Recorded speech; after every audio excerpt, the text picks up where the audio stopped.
Mes de preparación a la consagración.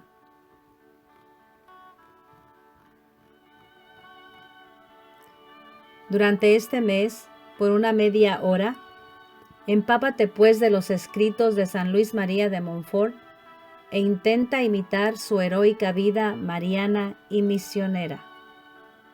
Montfort desarrolla un mes de preparación previo a la consagración y lo divide en 5 semanas de 6 días cada semana, o 5 segmentos de 6 días, 2 segmentos, 12 días para vaciarse del espíritu del mundo, 6 días para conocerse a sí mismo, 6 días para conocer a la Santísima Virgen María y 6 días para conocer a Jesucristo. Día primero. Lecturas bíblicas.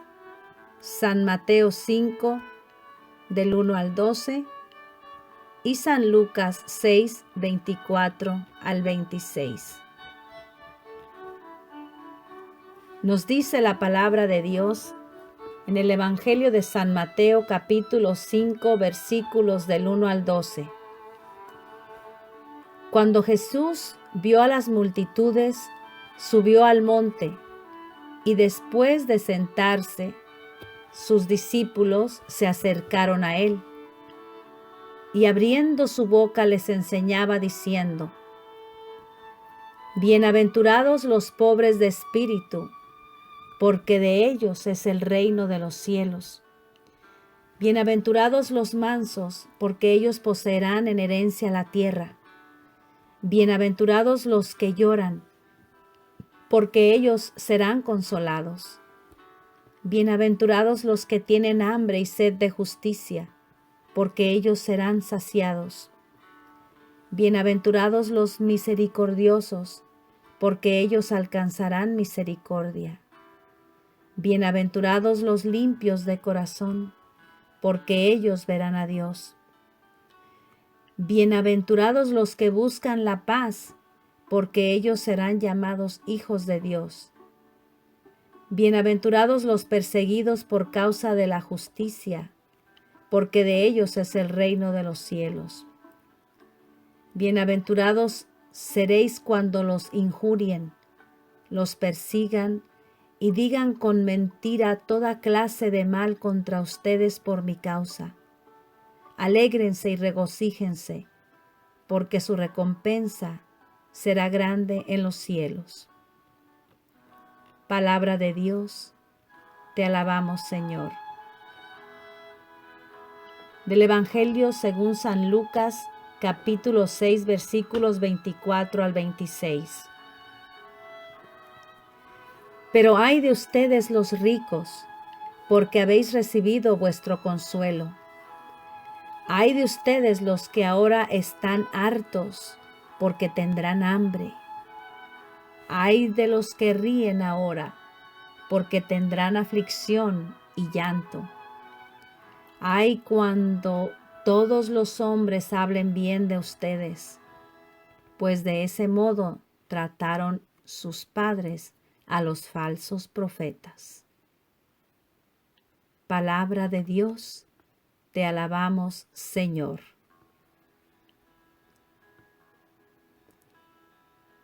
Vamos a tener una pequeña reflexión acerca de las bienaventuranzas, puesto que en estos 12 días el Señor, a través de este santo, nos invita a vaciarnos del espíritu del mundo.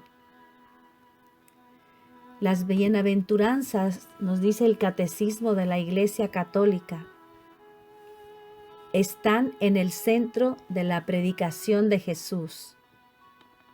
Con ellas, Jesús recoge las promesas hechas al pueblo elegido desde Abraham, pero las perfecciona ordenándolas no solo a la posesión de una tierra, sino al reino de los cielos. Así las bienaventuranzas dibujan el rostro de Jesucristo y describen su caridad. Expresan la vocación de los fieles asociados a la gloria de su pasión y de su resurrección. Iluminan las acciones y las actitudes características de la vida cristiana. Son promesas paradójicas que sostienen la esperanza en las dificultades. Anuncian a los discípulos las bendiciones y las recompensas. Así es de que las bienaventuranzas son enseñanzas de nuestro Señor Jesucristo para que nosotros como cristianos sepamos vivir la caridad y el amor. Por ejemplo, la bienaventuranza de los pobres de espíritu. El campo de las bienaventuranzas empieza donde acaba el decálogo. Jesús nos invita a un deshacimiento efectivo. Pide a los menos favorecidos que cierren resueltamente su corazón a toda codicia. Ordena a los privilegiados que se desprendan de lo superfluo en beneficio de quienes no tienen bastante y les invita a superar esta medida obligatoria, pues un cristiano no practica la virtud de caridad por el mero hecho de socorrer a los demás. Tan solo empieza a amar a sus hermanos y en el momento en que se priva él mismo de algo en su favor. Bienaventurados los mansos. La palabra manso, la palabra griega que se traduce por mansedumbre, se aplica a los poseedores de diversas cualidades que van desde la mansedumbre al aguante. En todo caso, los mansos no son los blandos ni los amorfos. La mansedumbre evangélica implica firmeza de carácter. Que no se turbe vuestro corazón, dirá nuestro Señor Jesucristo. La mansedumbre es una virtud y por lo tanto un acto de fortaleza. No nos equivoquemos sobre su exterioridad tranquila y a veces sonriente, pues no se adquiere más que por severidad para consigo mismo. Bienaventurados los que lloran. A quien confía en Dios, hasta los malos días le traen su pequeña alegría. El cristiano se abandona al Padre que sabe y que decide, al Dios que distribuye los días de sol o de escarcha, al delicado artista que se ha imaginado las espinas para proteger a las rosas. Sí, sin duda alguna, pero aún se abandona más al Dios que se hizo hombre para que el hombre llegase a ser Dios. Bienaventurados los que tienen hambre y sed de justicia. La santidad se caracteriza en suma por la unión con Jesucristo, unión de vida, de gracia, de gloria, que es obra exclusiva de Dios, unión de pensamiento, de alabanza, de amor, de obediencia. El hambre de la santidad es, pues, un tormento irresistible de no ser más que uno solo con Él, con nuestro Señor. Un deseo siempre constantemente renaciente de conformar nuestros pensamientos con los suyos, de identificar nuestra voluntad con la suya, lo cual implica una resolución constantemente reanudada de parecernos a Él en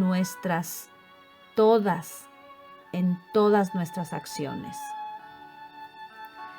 Bienaventurados los misericordiosos, porque ellos alcanzarán misericordia. Finalmente, la misericordia es un acto de justicia para con nosotros mismos. No quiero pensar más en ello, decimos, pero no perdono. De todos modos, seguiremos pensando en ello. Nos encerramos en una frialdad calculada. Llegamos a ser habitualmente desconfiados y amargados. Ahogamos en nosotros mismos toda bondad, toda misericordia, toda compasión. Solo se olvida cuando se perdona. Triunfemos de la ofensa negándonos a tenernos por ofendidos. Esa es la manera de Dios. Es la que destruye el mal. Perdonar es un poder divino y perdonar es ser misericordiosos. Bienaventurados los limpios de corazón. El cristiano puramente cristiano, limpio de corazón, es el que obra como cristiano en cualquier circunstancia. Es fiel a su palabra. Llega hasta el límite de sus convicciones, sin dejarse trabar por ningún compromiso. Sus actitudes, sus decisiones, sus gestiones lo señalan, lo caracterizan como cristiano. Esta misma integridad de carácter debe encontrarse en todos los cristianos y en todos los discípulos de nuestro Señor. Bienaventurados los pacíficos. Las bienaventuranzas anteriores no han puesto en la mano la espada para que cortásemos en lo vivo de las pasiones humanas. Si nos hemos liberado de las trabas del dinero y del orgullo, endurecidos en el sufrimiento y arrancado de la mediocridad, de la dureza y de la duplicidad, entonces la paz de Cristo puede desarrollarse ya en nosotros e irradiar a nuestro alrededor. A ser posible y cuanto de vosotros depende, tened paz con todos. Cuando San Pablo exhorta a los fieles de Roma a que se muestren pacíficos, no les promete que sus manifestaciones amistosas hayan de ser siempre pagadas con la reciprocidad. A ser posible y cuanto de vosotros depende. Para vivir en paz con el prójimo, hace falta que sean dos quienes lo desean. Para vivir en paz con el prójimo, debemos de vivir en paz con nosotros mismos. Bienaventurados los que padecen persecución por la justicia. Jesús interroga a su auditorio. ¿Están decididos a luchar por los derechos de Dios y por los derechos de vuestros hermanos? ¿A oponernos al mal bajo todas sus formas? Porque para extender el reino de Dios le hacían falta unos discípulos valerosos. Los que vinieran tras él no debían contentarse con enseñar o con practicar la justicia, lo cual implica ya ciertamente ciertos esfuerzos.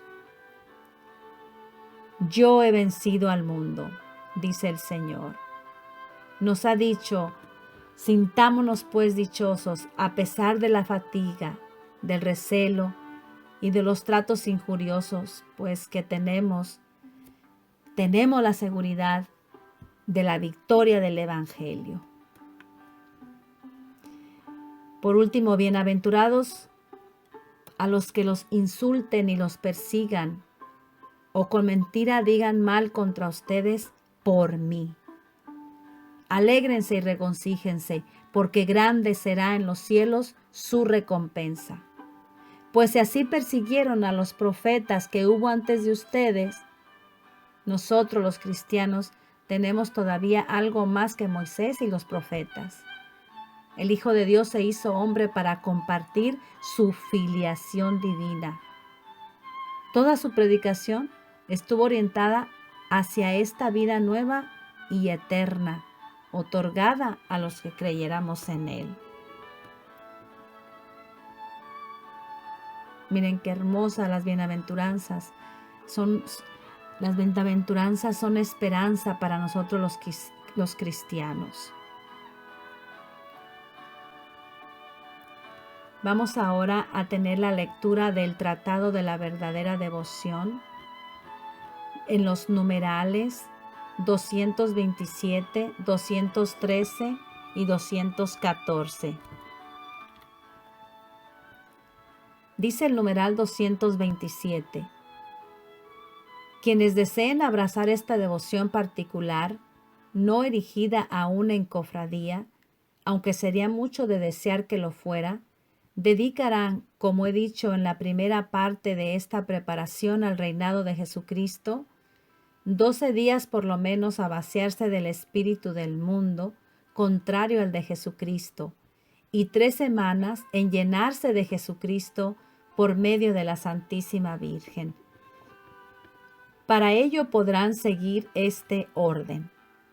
Y en los numerales 228 al 33, ahí nos da el orden que nosotros ya le dimos una pequeñita leída y un repaso en la orientación. Entonces, ahora vamos a leer el numeral 213. Dice: persuádete, hermano carísimo, de que si eres fiel a las prácticas interiores y exteriores de esta devoción, las cuales voy a indicar más adelante, participarás de los frutos maravillosos que produce en el alma fiel. Número 1. Conocimiento y desprecio de sí mismo. Gracias a la luz que te comunicará el Espíritu Santo por medio de María, su querida esposa, conocerás tu mal fondo, tu corrupción e incapacidad para todo lo bueno. Si Dios no es su principio como autor de la naturaleza o de la gracia, y a consecuencia de este conocimiento, te despreciarás y no pensarás en ti mismo sino con horror.